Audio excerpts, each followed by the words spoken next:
جب ظلم اپنی انتہا کو پہنچ جائے تو کہانی شروع ہوتی ہے، اور ہر کہانی اللہ کے حکم سے اپنا انجام پاتی ہے۔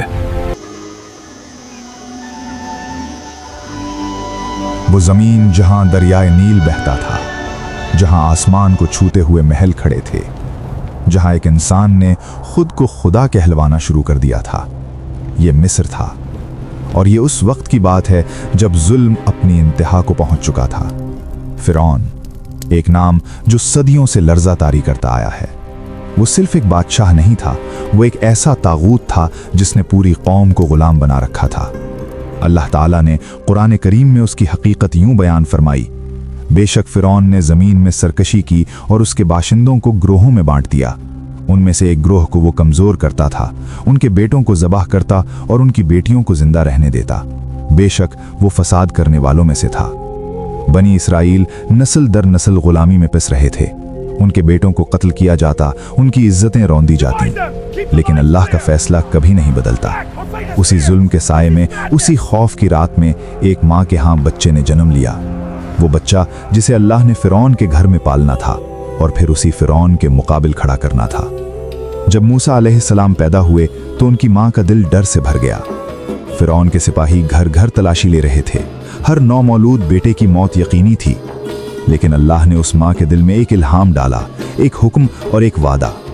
اور ہم نے موسیٰ کی ماں کے دل میں ڈالا کہ اسے دودھ پلا، پھر جب تجھے اس کے بارے میں ڈر ہو تو اسے دریا میں ڈال دے، اور نہ ڈر اور نہ غم کر، بے شک ہم اسے تیری طرف لوٹائیں گے اور اسے رسولوں میں سے بنائیں گے۔ ذرا سوچئے، ایک ماں اپنے نومولود بچے کو ایک ٹوکری میں رکھے اور اسے دریائے نیل کی لہروں کے حوالے کر دے۔ یہ بے وقوفی نہیں تھی، یہ ایمان تھا۔ وہ ٹوکری بہتی رہی لہروں پر سوار جب تک کہ وہ فرعون کے محل کے کنارے نہ لگ جائے، اور فرعون کی بیوی آسیہ رضی اللہ عنہا نے اس بچے کو دیکھا تو ان کا دل بھر آیا۔ انہوں نے فرعون سے کہا، اسے قتل نہ کرو، شاید یہ ہمارے کام آئے۔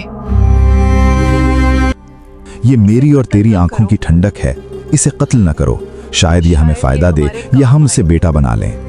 اللہ کا منصوبہ دیکھیں، وہ بچہ جسے فرعون مارنا چاہتا تھا، وہی بچہ فرعون کے محل میں پل رہا تھا، لیکن وہ بچہ کسی کا دودھ نہیں پی رہا تھا۔ تب اس کی بہن آگے بڑھی اور بولی، میں ایک ایسی عورت کو جانتی ہوں جو اسے سنبھال سکتی ہے۔ اور اس طرح اس بچے کی اپنی ماں فرعون کے محل میں داخل ہوئی۔ بس ہم نے اسے اس کی ماں کی طرف لوٹا دیا تاکہ اس کی آنکھ ٹھنڈی ہو اور وہ غم نہ کرے اور یہ جان لے کہ اللہ کا وعدہ سچا ہے۔ سال گزرتے گئے، موسیٰ علیہ السلام جوان ہوئے، اللہ نے انہیں علم اور حکمت عطا فرمائی۔ ایک دن شہر میں ایک بنی اسرائیلی اور فرعون کے ایک آدمی کے درمیان لڑائی ہو رہی تھی۔ موسیٰ علیہ السلام نے مداخلت کی، ایک ضرب لگائی اور وہ آدمی مر گیا۔ یہ ان کا ارادہ نہیں تھا۔ فوری طور پر انہوں نے اللہ کی طرف رجوع کیا، اے میرے رب، بے شک میں نے اپنے آپ پر ظلم کیا، بس مجھے معاف کر دے۔ اللہ نے معاف کر دیا، بے شک وہی بخشنے والا، رحم کرنے والا ہے۔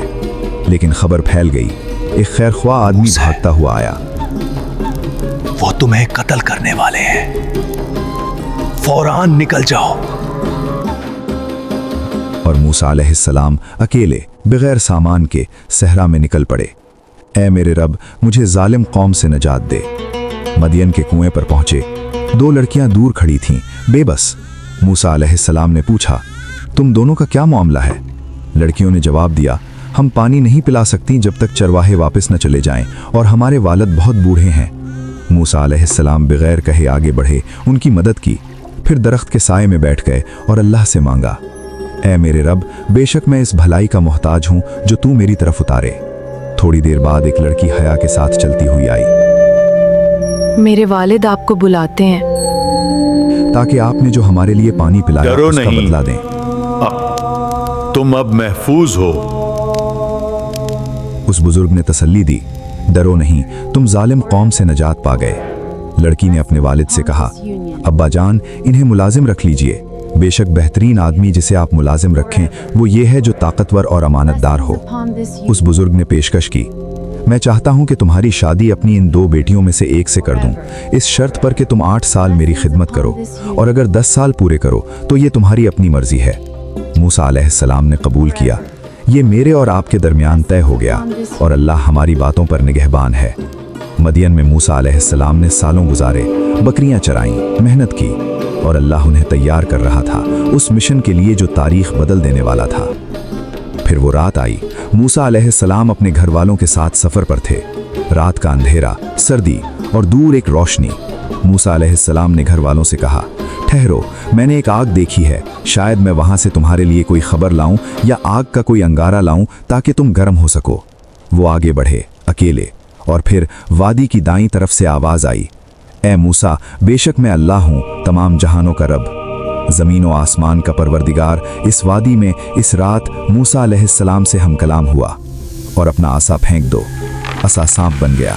मूसा अलैहिस्सलाम पीछे हटे।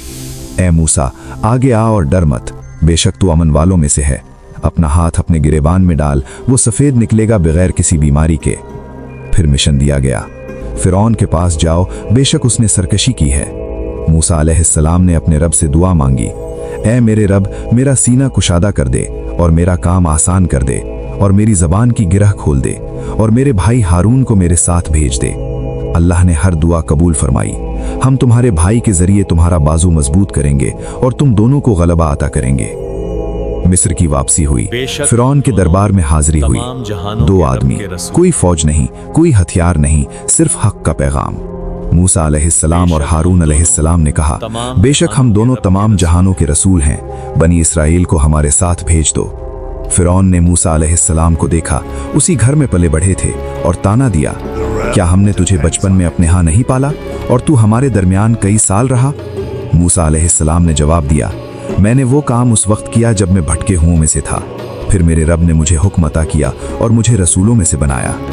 फिरौन ने अपने दरबारियों की तरफ देखा और कहा, बेशक ये एक माहिर जादूगर है, वो चाहता है कि तुम्हें तुम्हारी जमीन से अपने जादू के जरिए निकाल दे। मुकाबले का ऐलान हुआ। मिस्र के बड़े बड़े जादूगर बुलाए गए। जादूगरों ने फिरौन से पूछा, क्या हमें सिला मिलेगा अगर हम गालिब आ गए? फिरौन ने कहा, हाँ, और तुम जरूर करीबी लोगों में से हो। हजारों लोग जमा हुए। जादूगरों ने मूसा अलैहिस्सलाम से कहा, ए मूसा, या तुम फेंको या हम पहले फेंकते हैं। मूसा अलैहिस्सलाम ने कहा, बिल्कुल तुम फेंको। जादूगरों ने रस्सियां और लाठियां फेंकी और लोगों को लगा कि सांप हैं। बस जब उन्होंने फेंका तो लोगों की आंखों पर जादू कर दिया और उन्हें डरा दिया और एक बड़ा जादू दिखाया। फिर अल्लाह ने मूसा अलैहिस्सलाम को हुक्म दिया, डरो मत, बेशक तुम ही गालिब हो। जो तुम्हारे दाएं हाथ में है उसे फेंक दो, जो कुछ उन्होंने बनाया है उसे निगल जाएगा। असा फेंका गया, सब कुछ निगल गया। जादूगर जो अपने फन के माहिर थे फौरी समझ गए। वो सजदे में गिर पड़े। हम मूसा और हारून के रब पर ईमान ले आए। फिरौन गजबनाक हुआ, क्या तुम इस पर ईमान ले आए कबल इसके कि मैं तुम्हें इजाजत देता? बस मैं तुम्हारे हाथ और पांव मुखालिफ सिमतों से काटूंगा। मैं तुम्हारे हाथ और पांव मुखालिफ सिमतों से काटूंगा। लेकिन जादूगरों ने जवाब दिया, हम तुझे इस पर कभी तरजीह नहीं देंगे, जो हमारे पास खुली निशानियां आ चुकी हैं, बस जो फैसला तुझे करना है कर ले। फिरौन ने इनकार जारी रखा। अल्लाह ने निशानियों पर निशानियां भेजी, बस हमने उन पर भेजा तूफान और टिड्डियां और जुएं और मेंढक और खून, अलग अलग निशानियां। हर बार जब अजाब आता, फिरौन के लोग मूसा अलैहिस्सलाम के पास आते, ए मूसा, अपने रब से दुआ करो, अगर तुम हम पर से ये अजाब हटा दो तो हम जरूर तुम पर ईमान ले आएंगे और बनी इसराइल को तुम्हारे साथ भेज देंगे। और जब अजाब हट जाता, मुकर जाते। फिर जब हमने उनसे अजाब हटा लिया तो उन्होंने फौरी तौर पर वादा तोड़ दिया। फिरौन का दिल पत्थर से भी सख्त था। फिर वो रात आई जिसका अल्लाह ने हुक्म दिया था, और हमने मूसा की तरफ वही की कि रात को मेरे बंदों को लेकर निकल जा, बेशक तुम्हारा पीछा किया जाएगा। हजारों लोग खामोशी से अंधेरे में मिस्र छोड़ रहे थे। जब सुबह हुई, फिरौन ने अपनी फौजें जमा की और ललकारा, बेशक ये लोग तादाद में थोड़े हैं और बेशक इन्होंने हमें गुस्सा दिलाया है, और बेशक हम सब चौकन्ने और तैयार हैं। रथ, सिपाही, हथियार, मिस्र की सबसे बड़ी ताकत। और बनी इसराइल आगे पहुंचे तो समंदर, पीछे फौज, आगे गहरा पानी। लोग घबराए, बेशक हम पकड़े गए। मूसा अलैहिस्सलाम ने उस सबसे नामुमकिन लम्हे में कहा, हरगिज नहीं, बेशक मेरे साथ मेरा रब है, वो मुझे रास्ता दिखाएगा। फिर अल्लाह का हुक्म आया, बस हमने मूसा की तरफ वही की कि अपना असा समंदर पर मार। असा मारा गया, समंदर फट गया, पानी की दीवारें खड़ी हो गईं, पहाड़ों की तरह ऊंची। और दरमियान में एक खुश्क रास्ता। बनी इसराइल चलते रहे, दूसरी तरफ पहुंच गए और फिरौन वो भी उस रास्ते में दाखिल हो गया अपनी पूरी फौज के साथ। फिर समंदर बंद हो गया, फिरौन डूब रहा था। उसी लम्हे उसने वो बात कही जो तारीख ने महफूज मैं कर ली। ईमान लाता हूँ कि कोई माबूद नहीं मगर वो जिस पर बनी इसराइल ईमान लाए। मैं ईमान लाता हूँ कि कोई माबूद नहीं सिवाय उसके जिस पर बनी इसराइल ईमान लाए, और मैं फर्माबरदारों में से हूँ। लेकिन अल्लाह का जवाब आया, फौरी और हतमी। अब जबकि पहले नाफरमानी करता रहा और फसाद करने वालों में से था, मौत के सामने ईमान कबूल नहीं होता। और फिर अल्लाह ने ऐलान फरमाया जो क़यामत तक के लिए है, बस आज हम तेरे जिस्म को बचाएंगे ताकि तू अपने बाद आने वालों के लिए निशानी बन जाए। फिरौन की लाश महफूज कर ली गई। हजारों साल गुजर गए और आज वो लाश मिस्र के अजायब घर में दुनिया के सामने है। एक निशानी, एक सबक, एक तंबीह। मूसा अलैहिस्सलाम की कहानी सिर्फ तारीख नहीं है, ये हर उस रूह की कहानी है जो जुल्म में घिरी हो, जो तन्हाई में हो, जो समंदर के किनारे खड़ी हो और पीछे फौज हो और सोचती हो क्या अल्लाह देख रहा है। देख रहा था, मंसूबा बना रहा था और वक्त आने पर नजात दी। जुल्म की एक हद होती है और ईमान की कोई हद नहीं होती। बेशक अल्लाह साबिरों के साथ है। हर अंजाम में एक सबक होता है और हर सबक में हिदायत।